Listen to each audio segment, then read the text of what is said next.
हड्डियों को क्यों इतना शौक से खाते हैं। एक गांव था जहां के लोग हर वक्त खुश और खुर्रम रहते थे। गांव के करीब एक घना जंगल था जिसमें अजीबोगरीब आवाजें आती थी। कोई भी उस जंगल के करीब जाने की हिम्मत नहीं करता था। जंगल के बीचों बीच एक पुरानी वीरान हवेली थी जिसके बारे में मशहूर था कि वहां जिन रहते हैं। एक दिन गांव के नौजवान लड़के वसीम ने दोस्तों के साथ शर्त लगाई कि वह जंगल में जाकर उस हवेली को देखेगा। वसीम दिलेर था लेकिन अंदर से थोड़ा डरता भी था। रात के वक्त जब पूरा गांव सो रहा था, वसीम चिराग लेकर जंगल की तरफ चल पड़ा।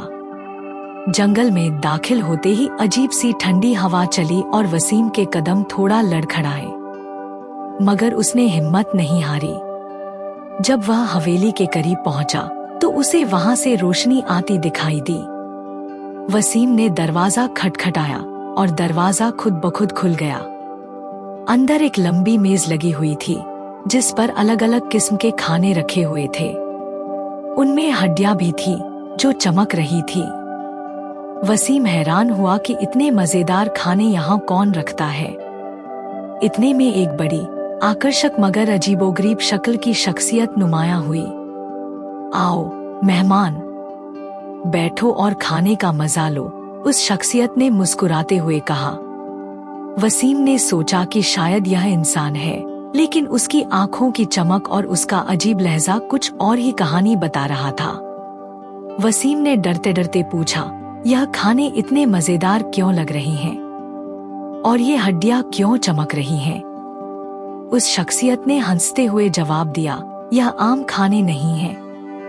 यह जिन्नों की पसंदीदा हड्डियां हैं जो खास जादुई असर रखती हैं। जो इन्हें खाता है वह ताकतवर और नाकाबिले शिकस्त हो जाता है। वसीम को जिज्ञासा हुई लेकिन साथ ही डर भी महसूस हुआ।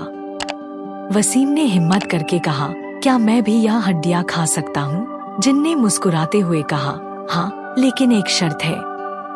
अगर तुमने खाने के बाद किसी को इस राज के बारे में बताया तो तुम हमेशा के लिए इस हवेली में कैद हो जाओगे। वसीम ने हड्डी उठाई और खाई। जैसे ही उसने पहला निवाला लिया, उसके जिस्म में अजीब सी ताकत महसूस होने लगी। वह खुद को पहले से कहीं ज्यादा ताकतवर महसूस करने लगा। लेकिन वह जल्द ही वहां से भाग निकला और हवेली से बाहर आ गया। वापस गांव पहुंचकर वसीम ने खुद से वादा किया कि वह कभी किसी को यह राज नहीं बताएगा। मगर उसके दोस्तों ने उसके बदलते रवैये और ताकत को देखकर सवाल पूछना शुरू कर दिया।